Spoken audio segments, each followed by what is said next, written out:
Hello बच्चों, good morning. कैसे हो तुम लोग? अच्छे हो?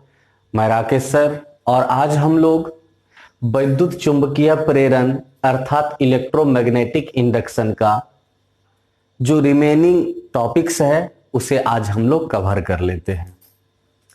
तो बच्चों, वैद्युत चुंबकीय प्रेरण इलेक्ट्रोमैग्नेटिक इंडक्शन चैप्टर का जो टॉपिक आज हम लोग सबसे पहले पढ़ेंगे वह है किसी प्रेरक अर्थात कुंडली में संचित ऊर्जा।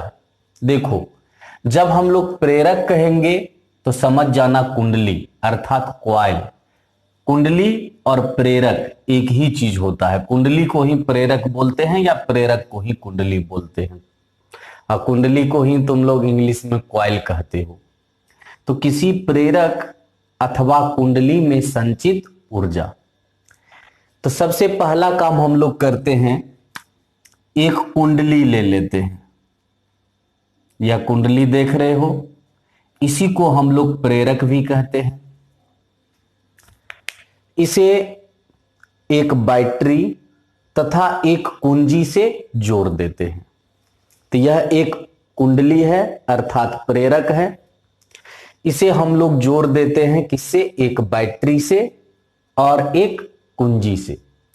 कुंजी यहां ऐसा लगाना है हमें जो हम बराबर कुंजी को खोल सके, लगा सके, खोल सके, बंद कर सके, खोल सके, बंद कर सके, जिससे कि परिपथ में जो धारा होगा उस धारा का मान भी घट सके, बढ़ सके, घट सके, बढ़ सके, घट सके, बढ़ सके, मतलब लगातार बदल सके। ठीक। तो हम लोग क्या किए, एक कुंडली ले लिए अर्थात प्रेरक ले लिए, इसे एक बैटरी से और एक कुंजी से जोड़ देते हैं। यह जो बैटरी है यह हमें कितना वोल्टेज दे रहा है? E। ठीक। यह जो कुंडली है, इस कुंडली का स्वप्रेरकत्व क्या मान लेते हैं? L। स्वप्रेरकत्व को तो L से ही सूचित करते हो। तो यह जो कुंडली है इसका स्वप्रेरकत्व L हो गया। अब मान लो कि इसमें कितनी धारा प्रवाहित हो रही है? I। यह परिवर्ती धारा होगा, मतलब इसका मान लगातार बदल रहा होगा, क्योंकि नियत धारा के लिए यह जो प्रेरक है इसका कोई रोल ही नहीं होता है। कुंडली का कोई रोल ही नहीं होता है। कुंडली तभी कार्य करता है, प्रेरक तभी कार्य करता है जब उससे प्रवाहित धारा में लगातार परिवर्तन हो। तो इसीलिए हम लोगों ने जो परिपथ में धारा माना है आई, यह परिवर्ती धारा, इसका मान घट बढ़ रहा होगा, बदल रहा होगा, कह सकते हो। अब हम लोग जानते हैं कि जब ये कुंडली से परिवर्ती धारा प्रवाहित होती है तो उसमें एक ईएमएफ प्रेरित हो जाता है जिसे स्वप्रेरित ईएमएफ कहते हैं। और हम लोग पढ़ चुके हैं कि स्वप्रेरित ईएमएफ का मान होता है -LdI/dt। स्वप्रेरण पढ़ाए थे, उसके बाद स्वप्रेरित ईएमएफ पढ़ाए थे, तो देख सकते हो तुम लोग उसमें। तो यह कुंडली है अर्थात प्रेरक है जिसका स्वप्रेरकत्व तो कितना है? L। इसे किससे जोड़ दिए हैं? बैटरी से और कुंजी से। अब इसमें जो धारा प्रवाहित हो रही है वह नियत नहीं होना चाहिए, परिवर्ती होना चाहिए। वह परिवर्ती धारा कितनी है? I। जब ये इसमें परिवर्ती धारा प्रवाहित होगी तो इसमें क्या होगा? तो एक ईएमएफ प्रेरित हो जाएगा जिसे स्वप्रेरित ईएमएफ कहेंगे, जिसका मान होगा -LdI/dt। अब बतलाओ, यह जो परिपथ है यह एक बंद परिपथ है कि नहीं? और बंद परिपथ के लिए हम लोग किरचॉफ साहब का दो नियम पढ़े थे। एक था जो खुला और बंद दोनों परिपथ के लिए लागू होता है, और दूसरा था जो केवल बंद परिपथ के लिए लागू होता है। तो किरचॉफ साहब का जो दूसरा नियम है वह तो केवल बंद परिपथ के लिए लागू होता है, और हमारे पास यहां जो परिपथ है वह भी एक बंद परिपथ है।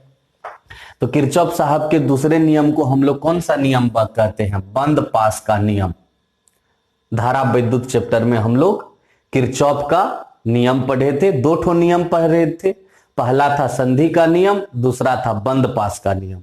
तो बंद पास का नियम केवल बंद परिपथ के लिए लागू होता है, और उसमें हम लोग जानते हैं कि किसी बंद परिपथ में सभी ईएमएफ तथा सभी विभवांतर का योग क्या होता है? शून्य होता है। तो बंद पास का नियम से हमारे पास यहां पर विभवांतर ई है और ईएमएफ है माइनस एल डी आई बटा डी टी। इन दोनों को जोड़ेंगे तो वह क्या होना चाहिए? शून्य होना चाहिए। क्या होना चाहिए? शून्य। क्योंकि बंद पास का नियम कहता ही यही है कि किसी बंद परिपथ में कुल ईएमएफ तथा कुल विभवांतर हमेशा क्या होना चाहिए? शून्य। तो कुल विभवांतर प्लस कुल ईएमएफ बराबर क्या होना चाहिए? शून्य। तो E plus minus L D I बटा डी टी बराबर क्या हो जाएगा? शून्य हो जाएगा। तो ई बराबर हो गया एल डी आई बटा डी टी। अब हम लोग जानते हैं कि शक्ति बराबर होता है कार्य बटा समय। P बराबर डी डब्ल्यू बटा डी टी, तो डी डब्ल्यू बराबर P इंटू डी टी। अब बतलाओ, यह P शक्ति है ना, और शक्ति को तो हम लोग जानते हैं कि वोल्टेज गुनी धारा लिखते हैं। तो वोल्टेज तो हमारा यहां पर E था ना, तो E गुनी धारा क्या? I। तो P को क्या लिखेंगे? E गुनी I, ठीक, इंटू हो गया डी टी। अब यहां जो E है, इस E का मान तो हम लोग रख सकते हैं ना। कितना रखेंगे? देखो तो एल डी आई बटा डी टी। तो एल डी आई बटा डी टी रख दिए, या डी टी कैंसिल हो गया, तो डी डब्ल्यू बराबर हो गया एल आई डी आई। इसलिए संपूर्ण कार्य जब ज्ञात करेंगे तो कैसे ज्ञात करेंगे? तो डी डब्ल्यू का समाकलन कर देंगे, इंटीग्रेशन कर देंगे। और जब इंटीग्रेशन करेंगे तो मान लो शुरुआत में जब कोई धारा प्रवाहित नहीं हो रही थी, तो कोई धारा प्रवाहित नहीं हो रही थी मतलब शून्य धारा, और बाद में जब अधिकतम हो गया धारा तो मान लेते हैं उसे आई नोट। तो अब क्या करना है? तो संपूर्ण कार्य ज्ञात करने के लिए डी डब्ल्यू को इंटीग्रेट कर देना है, समाकलित कर देना है। अब धारा कहां से कहां लेना है? तो पहले मान लो कि इस परिपथ में हमें कोई धारा प्राप्त नहीं हो रही थी, तो धारा प्राप्त नहीं हो रही थी तो शून्य प्राप्त हो रही थी, और बाद में जो अधिकतम धारा प्राप्त हुई तो कितना? आई नोट। तो निम्न सीमा शून्य लेंगे और उच्च सीमा आई नोट लेंगे। तो संपूर्ण कार्य डब्ल्यू बराबर हो गया डी डब्ल्यू का समाकलन, जिसका सीमा है 0 टू आई नोट। 0 मतलब शुरुआत में जब परिपथ में कोई धारा प्रवाहित नहीं हो रही होगी, और आई नोट अंत में अधिकतम धारा। तो W बराबर डी डब्ल्यू का मान कितना रखेंगे हम लोग? तो डी डब्ल्यू का मान देख सकते हैं एल आई डी आई रखेंगे, जिसमें L तो कांस्टेंट है, स्वप्रेरकत्व कांस्टेंट ही होता है, तो L को बाहर कर लेना है समाकलन से। तो W बराबर हो गया L, समाकलन है आई डी आई, और लिमिट है 0 से आई नोट। यहां I का कुछ नहीं, पावर है तो कितना है? 1। और हम लोग समाकलन का नियम में जानते हैं कि पावर जितना होता है उसमें 1 जोड़ते हैं और उसी से भाग देते हैं। तो यहां पावर कितना है? I का 1, तो 1 में 1 जोड़ना है और उसी से भाग देनी है। चलो बच्चों, अब हम लोग समाकलन कर लेते हैं। तो सबसे पहले L तो बाहर ही था इंटीग्रल से, स्क्वायर ब्रैकेट देनी है, निम्न सीमा 0 को यहां लिखना है, उच्च सीमा आई नोट को यहां लिखना है, और I का पावर कितना था? 1 ना, तो उस 1 में 1 जोड़ देना है और उसी से भाग दे लेना है। तो यह हो गया L आई स्क्वायर बाय 2, निम्न सीमा 0 और उच्च सीमा है आई नोट। सबसे पहले तो यह 2 बाहर कर लो, तो हाफ बाहर हो गया ब्रैकेट से। L आई स्क्वायर, इसका निम्न सीमा 0 है और उच्च सीमा है आई नोट। हम लोग जानते हैं इस I के बदले क्या लिखना है? तो इस I के बदले लिखा जाता है उच्च सीमा माइनस निम्न सीमा। तो हो गया हाफ L आई नोट स्क्वायर माइनस 0 स्क्वायर। उच्च सीमा आई नोट और निम्न सीमा 0 है, तो आई नोट स्क्वायर माइनस 0 स्क्वायर। तो इस प्रकार कार्य W बराबर हो गया half L I note square, जिसमें पहले ही बोल चुके हैं आई नोट क्या है, तो अधिकतम धारा है। अब यह जो कार्य ज्ञात हुआ है, यही कार्य कुंडली में ऊर्जा के रूप में संचित हो जाता है। अब मतलब ऊर्जा है तो ऊर्जा को तो W से सूचित नहीं करेंगे, तो ऊर्जा को U से सूचित करेंगे, तो U बराबर हो गया half L I note square. समझ गए बात को? तो यही कार्य कुंडली में ऊर्जा के रूप में संचित हो जाएगा, तो इसलिए ऊर्जा U बराबर हो गया half L I note square. इतना ऊर्जा संचित होता है किसी धारावाही कुंडली में, जिसमें आई नोट अधिकतम धारा है और एल उस कुंडली का स्वप्रेरकत्व है। अब इसमें 2 पॉइंट हम लोग नोट करेंगे जिसकी जरूरत हमें आगे पड़ेगी। पहला पॉइंट, परिनालिका अर्थात सोलेनाइड में संचित चुंबकीय ऊर्जा UM। अब देखो, यह जो सोलेनाइड है, परिनालिका है, यह भी तो एक कुंडली ही है ना। परिनालिका अर्थात सोलेनाइड भी तो एक कुंडली ही है, ठीक। तो साधारणतः कुंडली, कोई जो कुंडली होता है उसमें वैद्युत ऊर्जा U बराबर होता है half L I note square. उसी में स्पेशल, अगर हमारे पास सामान्य कुंडली नहीं हो करके कोई परिनालिका हो, सोलेनाइड हो, तब उसमें कितना चुंबकीय ऊर्जा संचित होगा। तो मान लो कि किसी परिनालिका में जो संचित चुंबकीय ऊर्जा है उसे हम लोग UM, म्यू नहीं, ऊर्जा है तो ऊर्जा को तो U से सूचित करेंगे, और M से हो गया मैग्नेटिक अर्थात चुंबकीय ऊर्जा, तो चुंबकीय ऊर्जा को UM से सूचित करेंगे, मैग्नेटिक एनर्जी। अब तुम लोग बतलाओ, पढ़ा तो चुके हैं कि परिनालिका के लिए B बराबर होता है म्यू नोट NI नोट, नहीं तो B बराबर म्यू नोट NI पढ़ाए हैं। तुम लोग कहोगे सर यहां तब I नोट क्यों ले लिए? I नोट इसलिए ले लिए क्योंकि मान लेते हैं कि परिनालिका से जो अधिकतम धारा प्रवाहित होती है वह कितनी है? I नोट है। तो हम लोग परिनालिका के लिए B बराबर म्यू नोट NI होता है, तो यहां I नोट ले लेंगे। I नोट दर्शाएगा कि यहां परिनालिका में जो अधिकतम धारा प्रवाहित हो रही है वह I नोट है, तो I नोट बराबर B बटा म्यू नोट N हो जाएगा। साथ साथ हम लोग यह भी पढ़े हैं कि किसी परिनालिका का जो स्वप्रेरकत्व होता है L, उसका मान होता है mu naught N square L into A। अब चुंबकीय ऊर्जा UM बराबर half L I note square है ना, देखो तो यहां पर।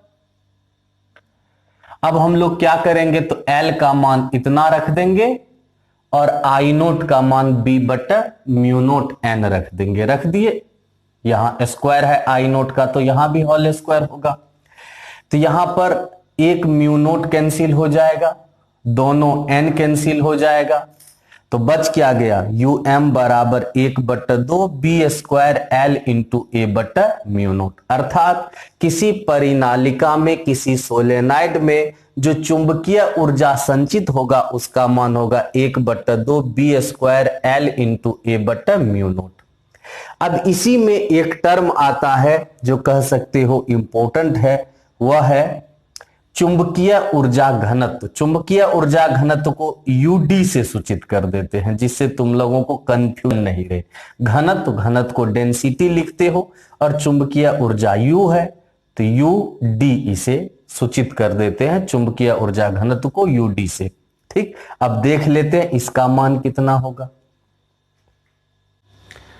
बच्चों, तो चुंबकीय ऊर्जा घनत्व बराबर क्या हो जाएगा, संचित चुंबकीय ऊर्जा बटा परिनालिका का आयतन। घनत्व कैसे ज्ञात करते हो? घनत्व जैसे मान लो हमें किसी वस्तु का द्रव्यमान और आयतन मालूम है, तो घनत्व कैसे ज्ञात करते हैं, द्रव्यमान बटा आयतन। उसी प्रकार जब हमें ऊर्जा और आयतन मालूम है तो घनत्व कैसे ज्ञात करेंगे, ऊर्जा बटा आयतन। तो चुंबकीय ऊर्जा घनत्व बराबर संचित चुंबकीय ऊर्जा बटा परिनालिका का आयतन। तुम लोगों को परिनालिका कई बार बनाकर दिखला चुके हैं कि परिनालिका इस प्रकार का होता है। जिसकी लंबाई हम लोग क्या लेते हैं, एल लेते हैं, और क्षेत्रफल क्या लेते हैं, ए लेते हैं। ठीक, पिछला क्लास में भी बतलाए हैं। तो परिनालिका का लंबाई एल लेते हैं और क्षेत्रफल क्या लेते हैं, ए लेते हैं। तो बतलाओ इसका आयतन क्या होगा, तो आयतन बराबर क्षेत्रफल गुनी लंबाई।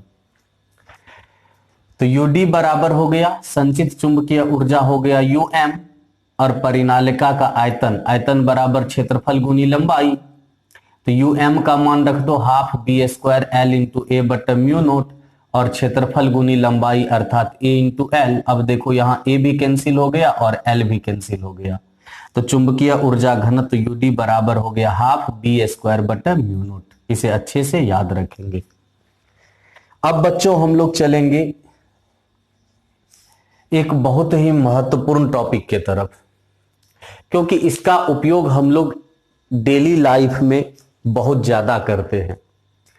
भंवर धाराएं, एडी करेंट्स, या फोको की धाराएं, फोको करेंट्स। कहोगे सर भंवर धाराएं को फोको की धाराएं क्यों कहते हैं, क्योंकि भंवर धारा का खोज फोको नाम के वैज्ञानिक ने किया, इसीलिए इसे फोको की धाराएं भी कहते हैं। तो अगर कोई तुमसे पूछता है कि आप जो भंवर धारा पढ़ते हैं उसे फोको की धारा भी क्यों कहते हैं, तो कहेंगे सर चूंकि भंवर धारा का खोज फोको नाम के वैज्ञानिक ने किया था, इसीलिए भंवर धारा को फोको की धारा भी हम लोग कहते हैं, फोको की धारा भी कहते हैं। अब भंवर धारा या फोको की धारा है क्या, इसे ऐसे समझो। तुम मोटरसाइकिल चलाते हो और मोटरसाइकिल में तुम्हें यह पता चलता है कि तुम किस स्पीड से जा रहे हो। जानते हो स्पीडोमीटर में किसका उपयोग होता है, भंवर धारा का। तुम्हारा जो बाइक का अगला चक्का होता है वह जितनी तेज घूमती है भंवर धारा वहां पर उतनी ज्यादा उत्पन्न होती है, और जितनी ज्यादा भंवर धारा उत्पन्न होती है स्पीडोमीटर का सुई भी उतना घूम जाता है। तो हम लोग जो बाइक में स्पीडोमीटर देखते हैं, मतलब जिसमें स्पीड देखते हैं, वह भंवर धारा पर ही कार्य करता है। दूसरा, तुम लोग हवाई जहाज सब देखे हो, ट्रेन के डब्बे भी देखे हो, बस भी देखे हो, उस सब में देखा है लोहे का या चदरे का बड़ा बड़ा टुकड़ा का प्रयोग किया जाता है। अब बतलो क्या उसी आकार में हमें लोहा मिलता है? हमें तो लोह अयस्क मिलता है, जिससे हम लोहा को अलग करते हैं और फिर उसे सांचा में ढालते हैं। तो सांचा में ढालने के लिए तो लोहा को पहले पिघलाना पड़ता होगा। अब बतलो उसे कैसे पिघलाएंगे? कहोगे सर ऐसा करेंगे ना, कोयला का आग जला देंगे और उसमें बड़ा बड़ा लोहा का टुकड़ा रख देंगे, तब तुम्हें पता चलेगा कि जितना कीमत का लोहा नहीं है उससे ज्यादा का तुम्हें कोयला खर्च करना पड़ गया। तो उससे तो हम लोग पिघला नहीं सकते हैं। तो लोहे के जो बड़े बड़े टुकड़े होते हैं, लोहे के जो बड़े बड़े चादर होते हैं, उस सब को पिघलाने के लिए भंवर धारा का प्रयोग करते हैं। अगर तुम लोग टीवी पर जियोग्राफी चैनल देखता होगा, सॉरी बच्चों, डिस्कवरी चैनल देखता होगा। कौन सा चैनल? डिस्कवरी, जिसमें कि नए नए अन्वेषण सबको दिखलाया जाता है, डिस्कवरी सबको दिखलाया जाता है। तो उसमें तुम लोग कभी कभार ऐसा देखते होगे कि लोहे के बड़े बड़े टुकड़े को पिघलाने के लिए क्या करते हैं, तो उसे एक चुंबकीय क्षेत्र में, प्रबल चुंबकीय क्षेत्र में तेजी से गति करा देते हैं, और जब वह तेजी से गति करता है तो वह पिघल जाता है। सुना बात को?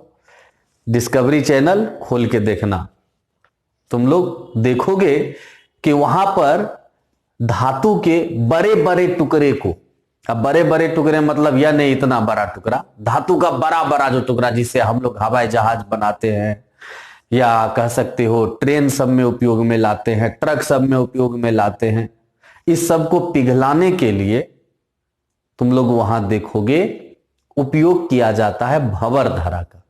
कैसे उपयोग किया जाता है? तो जो धातु के बड़े बड़े टुकड़े हैं उसे किसी प्रबल चुंबकीय क्षेत्र में तेजी से गति करा दिया जाता है, और जब वह तेजी से गति करता है तो वह पिघल जाता है। ठीक, अब उसे जिस सांचा में ढालना उसमें ढाल लो, जैसा तुम्हें प्राप्त करना है वैसा प्राप्त कर लो। जिस सांचे में ढाल के प्राप्त करना है। तो ऐसा भंवर धारा के कारण ही संभव हो पाता है। तब क्वेश्चन आता है भंवर धारा है क्या? तो जब कोई धातु का प्लेट किसी समरूप चुंबकीय क्षेत्र में इस प्रकार गति करता है कि उस प्लेट से संबद्ध चुंबकीय फ्लक्स में लगातार परिवर्तन होता है, तब उसके संपूर्ण आयतन में एक वृत्ताकार धारा प्रकट हो जाता है, जिसे भंवर धारा कहते हैं। सबसे पहले तो धारा ठीक है, यहां एक शब्द आता है भंवर। भंवर जानते हो ना क्या होता है? कभी नदी सब में स्नान करने गया है? कहीं कहीं देखते होगे पानी गोल गोल घूमता है, ऐसे वह गोल गोल घूमना ही भंवर होता है। गोल गोल घूमना भंवर। अब मान लो कि मेरे पास एक धातु का टुकड़ा है, ठीक? इसे किसी समरूप चुंबकीय क्षेत्र में इस प्रकार गति कराते हैं कि इस धातु से संबद्ध चुंबकीय फ्लक्स में लगातार परिवर्तन होता है। तब हम देखेंगे कि इसके संपूर्ण आयतन में एक वृत्ताकार धारा प्रकट हो जाता है, ऐसे घूमता हुआ धारा। और जब ये घूमता हुआ धारा प्रकट होगा तो उसे भंवर धारा कहेंगे, क्योंकि नदी में जो पानी कहीं पर घूमती है, ऐसे वृत्ताकार पथ पर घूमने लगती है, तो उसे भी तो हम लोग भंवर कहते हैं। तो जब किसी धातु का प्लेट में ऐसे घूमता हुआ वृत्ताकार धारा प्रकट होगा तो उसे भी भंवर धारा ही हम लोग कहेंगे। सुने बात को? तो अगर कोई पूछता है भंवर धारा क्या है, तो क्या कहेंगे? जब कोई धातु का प्लेट किसी समरूप चुंबकीय क्षेत्र में इस प्रकार गति करता है कि उस प्लेट से संबद्ध चुंबकीय फ्लक्स में लगातार परिवर्तन होता है, तब उसके संपूर्ण आयतन में एक वृत्ताकार धारा प्रकट हो जाता है, जिसे भंवर धारा कहते हैं। इस धारा का मान कभी कभी इतना प्रबल होता है कि वह धातु का प्लेट गर्म होकर क्या होता है, पिघल भी जाता है। समझे बात को? अब इसे चित्र में भी दिखला देते हैं, उसके बाद इसका उपयोग, लाभ, हानि सब पढ़ा देते हैं। अब बच्चों देखो, यह क्रॉस क्रॉस देख रहे हो ना, यह समरूप चुंबकीय क्षेत्र है। अच्छा बतलाओ तो इसका दिशा किधर है? कल ही बतलाए थे और पहले भी बतला चुके हैं। इसका क्रॉस का मतलब होता है इनटू दी पेज, यानी पृष्ठ पर अंदर की ओर। और यह है धातु का प्लेट। देखो धातु का प्लेट गति कर रहा है, किस वेग से? v वेग से। और जब यह गति करेगा तो सीधा सा बात है, इस धातु के प्लेट से संबद्ध चुंबकीय फ्लक्स में लगातार परिवर्तन होगा। और जब लगातार परिवर्तन होगा तो इसके संपूर्ण आयतन में वृत्ताकार धारा प्रकट हो जाएगा, जो देख रहे हो तुम लोग। इसी धारा को हम लोग भंवर धारा कहते हैं। गति जितनी तेज होगी, भंवर धारा उतनी ही अधिक होगी। याद रखना, गति जितनी तेज, भंवर धारा उतनी ही अधिक। ठीक? और बहुत तेज जब गति करवाओगे तो धारा बहुत अधिक होगा, और धारा इतना अधिक होगा कि उसके ऊष्मीय प्रभाव से यह धातु का प्लेट गर्म होकर पिघल भी सकता है। गर्म होकर पिघल भी सकता है। ठीक? अब क्वेश्चन आता है भंवर धारा का उपयोग क्या है, या भंवर धारा से लाभ क्या है? उपयोग तो है बच्चों। पहला, प्रेरण भट्ठी में। प्रेरण भट्ठी का नाम सुना है? नहीं सुना है? अच्छा बतलाओ, धातु के बड़े बड़े प्लेट को, बड़े बड़े टुकड़े को पिघलाना है तो पिघलाएंगे कहां? कोयला लकड़ी जला करके? तब क्या किरासन डाल करके? नहीं। उसे पिघलाना है तो हमें प्रबल चुंबकीय क्षेत्र में ले जाकर के उसे गति कराना होगा, जिससे कि उससे संबद्ध चुंबकीय फ्लक्स में लगातार परिवर्तन हो और उसमें भंवर धारा उत्पन्न हो, और वह भंवर धारा इतना अधिक हो कि उससे उत्पन्न ऊष्मा के कारण वह धातु का टुकड़ा या प्लेट पिघल जाए। ठीक? तो जहां पर ऐसी व्यवस्था होती है ना, उसे प्रेरण भट्ठी कहते हैं। तो प्रेरण भट्ठी में इसका उपयोग होता है। हमारा मोटरसाइकिल, कार, साइकिल में भी, साइकिल में नहीं होता है, मोटरसाइकिल, कार, ट्रक, ट्रैक्टर, उसमें स्पीडोमीटर होता है, उसमें भी भंवर धारा का उपयोग होता है। वैद्युत चुंबकीय ब्रेक में, ट्रेन सब देखे हो ना, कौन सा ट्रेन? वह ट्रेन जो विद्युत पर चलती है, जैसे तुम लोग मेट्रो ट्रेन का नाम सुना होगा, बुलेट ट्रेन का नाम सुना होगा, तो उस सब में जो ब्रेक होता है वह विद्युत चुंबकीय ब्रेक है, उसमें भी उपयोग होता है भंवर धारा का। अब भंवर धारा से हानि क्या है? हानि तो है, क्या हानि है देखो। पहला तो तुम लोग देखते हो कि तुम्हारे घर में जो पंखा लगा हुआ है, सीलिंग फैन, देखे हो ना, देखते हो कि कुछ देर चलने के बाद वह गर्म हो जाती है, मतलब काफी अधिक मात्रा में उष्मा ऊर्जा प्राप्त होती है। वह उष्मा ऊर्जा कहां से आता है? तो विद्युत ऊर्जा का ही अंश बदल जाता है उष्मा ऊर्जा में। क्यों? क्योंकि तुम लोग देखना, पंखा में जो क्वाइल होता है वह क्वाइल एक धातु के क्रोड पर लपेटा हुआ होता है। तो वह जो धातु का क्रोड होता है उसमें भंवर धारा उत्पन्न होती है, और वही भंवर धारा धातु के क्रोड को गर्म कर देता है, और जब गर्म करेगा तो वह उष्मा थोड़ा बहुत बाहर भी आएगा, इसी कारण पंखा गर्म हो जाता है। और गर्मी के समय में जब बहुत देर तक चलते रहता है तो कहते हो सर क्वाइल जल गया, या क्वाइल कैसे जल गया?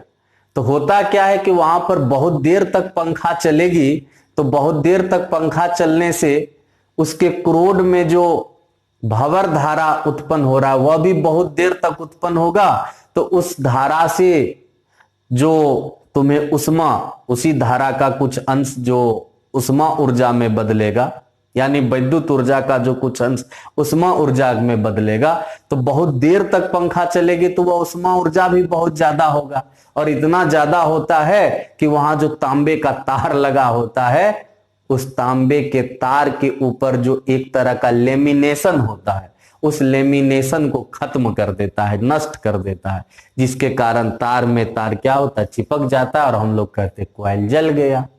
ठीक।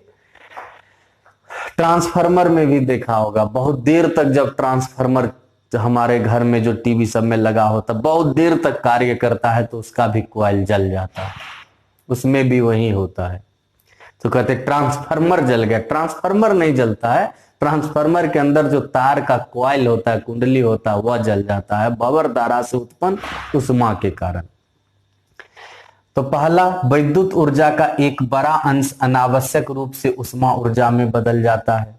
दूसरा, भंवर धारा से उत्पन्न उष्मा विद्युत मशीन या उपकरण के कुचालन को नष्ट कर देता। वही जो अभी बतलाए कि पंखा में जो तांबे का तार लगा होता है ना, कुंडली रे क्वाइल, क्वाइल पंखा में ने देखोगे अंदर में एक लोहा का क्रोड होता है, उसके ऊपर तांबे की तार की क्वाइल होती है। तो तांबे का तार जो होता है उसके ऊपर एक प्रकार का लेमिनेशन होता है, अचालक कह सकते हो, अचालक बोलो या कुचालक बोलो, एक ही बात है। तो कुचालक पदार्थ का एक लेप होता है। यह भंवर धारा से जो उत्पन्न उष्मा होती है ना, उस अचालक पदार्थ के या उस कुचालक पदार्थ का जो लेप होता है उसकी कुचालन प्रवृत्ति को नष्ट कर देता है, जिसके कारण दो तार चिपक जाता है, सट जाता है तो जल जाता है। तो भंवर धारा से उत्पन्न उष्मा विद्युत मशीन या उपकरण के कुचालन को नष्ट कर देता है, मंदन प्रभाव उत्पन्न करता है। अब क्वेश्चन आता है कि भंवर धारा को कम कैसे करें हम लोग? तो ठोस धातु का एक ही क्रोड के बदले अनेक पटलित शीतों का उपयोग करना। तुम लोग देखे होंगे कि ट्रांसफार्मर में जो क्रोड होता है वह धातु का एक ही बड़ा टुकड़ा नहीं होकर के पतला पतला पत्थर को जोड़ करके बनाया जाता है। तो पतला पतला पत्थर को जोड़ने का मुख्य उद्देश्य होता है भंवर धारा को कम करना। दूसरा, पटलित सीटों को लेमिनेट कर देना। अब यहां जो पटलित सीट उपयोग करेंगे उसे लेमिनेट कर देंगे। लेमिनेट कैसे करेंगे? तो उसमें कुचालक पदार्थ का एक लेप लगा देंगे, ठीक। उसके कारण वह एक दूसरे से चिपकेगा नहीं, और चिपकेगा नहीं तो भंवर धारा कम रहेगा, ठीक। तो अब आगे बढ़ते हैं बच्चों हम लोग।